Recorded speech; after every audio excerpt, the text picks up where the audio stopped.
Widzę parę plusów dodatnich i parę plusów ujemnych. i parę minusów. Na plus, a co u ciebie tak pedały trzeszczą? Ja nie wiem. Zbierać brudu. Jak się zbierać brudu? To co? Weź to po nie. Zepsuł rower bydlak. O mordę. Ty już pojeździł na rowerze. No to... Czekaj, Kartonowe robią gówno. O, proszę YouTube widzowie zobaczyć. Jakie ładne To obudowy są. trytytka. Ale zobacz, jaką felcik obudowy mam w telefonie. Bo po rowach się taczałem. To trytytka pierdzioskuje.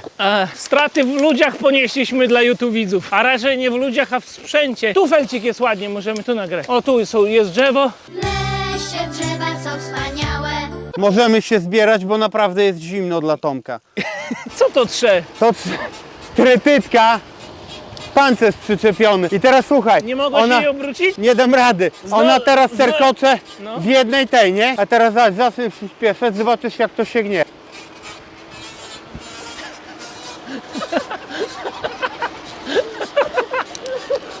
I powiem, Co ty robisz? no Co ty chciałeś tu zrobić? chciałem za felcikiem. Ja za felcikiem nie jeżdżę, on się wywraca. Znaczy, powiem wam tak, cieplej nie będzie w tym roku i nie ubierajcie się tak jak my dzisiaj.